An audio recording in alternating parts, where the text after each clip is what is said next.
Bismillahirrahmanirrahim. Assalamualaikum warahmatullahi wabarakatuh. Salam sejahtera bagi seluruh alam. Semoga kita semua sehat selalu dan dalam lindungan Allah, Tuhan yang Maha Kuasa. Pada kesempatan kali ini, kita akan membahas tentang apakah Tuhan yang bernama Allah itu bisa dilihat. Jadi saudaraku, berdasarkan hadis qudsi, Allah Subhanahu wa ta'ala berfirman, Al-insanu sirri wa ana sirruhu wa sirri sifati wa sifati la ghairi. Manusia itu rahasiaku, kata Allah, dan aku rahasianya. Sedangkan rahasiaku itu adalah sifatku, dan sifatku itu adalah aku. Jadi saudaraku, hadis ini adalah hadis qudsi yang kesohihannya tidak akan bisa diragukan. Hadis yang saya katakan tadi adalah hadis qudsi, yang dimana hadis qudsi ini adalah firman Allah yang diucapkan oleh baginda Nabi Shallallahu Alaihi Wasallam. Kemudian baginda Nabi menyampaikan kepada para sahabat. Jadi hadis qudsi ini adalah hadis yang tidak bisa diragukan, tidak akan terbantahkan. Jadi kalau Allah berkata seperti apa yang saya katakan tadi, bahwasanya manusia itu adalah rahasiaku dan aku menjadi rahasianya manusia, sedangkan rahasiaku itu, kata Allah, adalah sifatku, dan sifatku itu adalah aku. Dengan hadis qudsi ini, Tuhan yang bernama Allah itu ingin memperkenalkan dirinya agar dirinya bisa dikenal, bahkan bisa dilihat. Itulah maksud daripada Allah berfirman lewat hadis qudsi yang saya katakan tadi. Tujuan daripada Allah ingin memperkenalkan dirinya agar dirinya dikenal, agar dirinya diingat, agar dirinya disanjung, agar dirinya disembah. Sehingga bagi sang pencari yang mencari Tuhan, yang menggunakan akal pikiran, akan tetapi dengan kemampuan akal yang dimiliki oleh manusia itu sangat terbatas, karena sesungguhnya akal itu pun adalah makhluk. Sedangkan makhluk yang diadakan berarti dalam hal mencari Tuhan tidak akan sanggup, tidak akan mampu untuk memandang kewujudan diri Allah itu. Sehingga penglihatan yang digunakan kalau bagi para kalangan sufi atau para ahli tasawuf untuk memandang diri Allah yang ada dari segala yang ada ini adalah dengan menggunakan pandangan qalbu. Jadi kalau yang mengutamakan fakta dan logika dalam hal ini masih meragukan tentang penglihatan yang dialami oleh para ahli tasawuf atau ahli sufi, dikarenakan orang-orang yang mengutamakan fakta, yang mengutamakan nalar, mereka belum mengalaminya, saudaraku. Mereka belum merasakan bagaimana melihat dan menyaksikan wujud Allah yang maha nyata dari segala yang ada itu.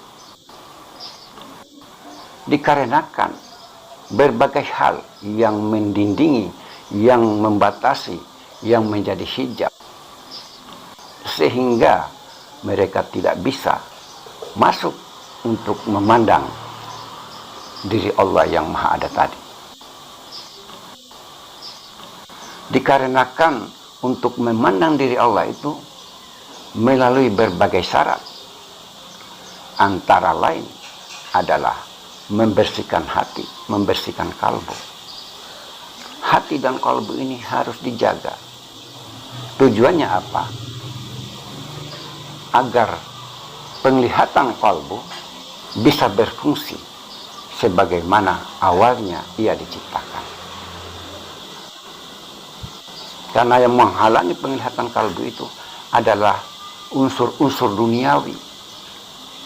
Unsur-unsur duniawi ini yang berkaitan dengan kesenangan-kesenangan duniawi inilah sebenarnya yang menghalangi, yang menjadi dinding, yang menjadi pembatas. Sehingga Tuhan yang bernama Allah tadi, yang semestinya bisa terlihat secara langsung, sekalipun itu melalui penglihatan batin, tidak akan bisa sampai ke sana. Tidak akan terjadi. Maka itu, tidak semua orang bisa sampai di makam ini. Tidak semua orang. Hanya orang-orang pilihan, hanya orang-orang tertentu yang telah sanggup, yang telah mampu menjaga rahasia-rahasia Tuhan. Karena soal penglihatan, penyaksian itu adalah persoalan rahasia Allah yang harus dijaga. Jadi bagi yang sudah sampai di makam penyaksian, sesungguhnya mereka itu menjadi diam. Itulah orang-orang yang sebenarnya sudah sampai di makam penyaksian. Jadi tanda daripada orang yang telah sampai pada tahap penglihatan, penyaksian adalah mereka yang banyak diam. Karena setiap apa yang diucapkan, apalagi yang diucapkan itu adalah rahasia-rahasia ketuhanan, maka bagi para ahli tasawuf atau para kaum sufi itu tidak dibolehkan. Itulah adab orang-orang yang berpegang dalam ilmu-ilmu tasawuf atau ilmu makrifat.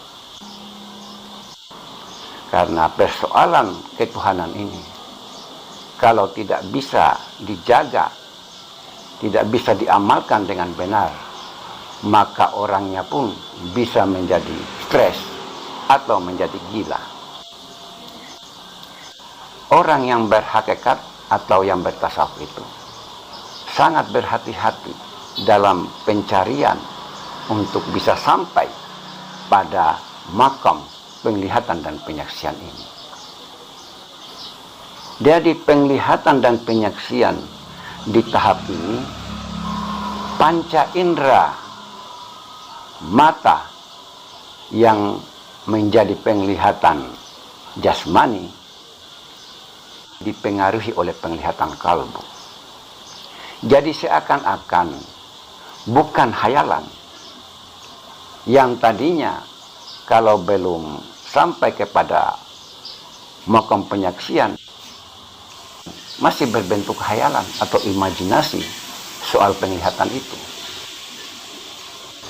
Tapi ketika sang pencari sudah sampai kepada tahap penyaksian dan penglihatan, dengan izin Allah, penglihatan itu yang mana penglihatan panca indera secara zahir telah dikendalikan oleh penglihatan kalbu, sehingga penyaksian dan penglihatan itu menjadi benar-benar nyata, bukan lagi hayalan, bukan lagi berimajinasi, bukan lagi ilusi. Jadi yang bisa mengalami, yang bisa merasakan tentang apa yang kita bahas kali ini, tentang penglihatan itu, hanya yang bisa mengalami. Seperti apa yang saya katakan tadi, bahwa penglihatan dan penyaksian tentang wujud Allah itu hanya bagi yang merasakan dan yang mengalaminya, bukan bagi yang hanya menggunakan konsep, yang mana konsep itu nakodanya adalah akal dan nalar. Kiranya apa yang menjadi pembahasan pada video kali ini, mudah-mudahan kita diberikan kesehatan, diberikan umur yang panjang, diberikan rezeki yang halal, dimudahkan dari segala urusan, serta semoga kita selalu berada di jalan yang diridhoinya. Demikian, bila bermanfaat disimpan, dan bila tidak lupakan. Karena kebenaran yang hakiki itu hanyalah milik Allah semata. Sekian, wassalamualaikum warahmatullahi wabarakatuh.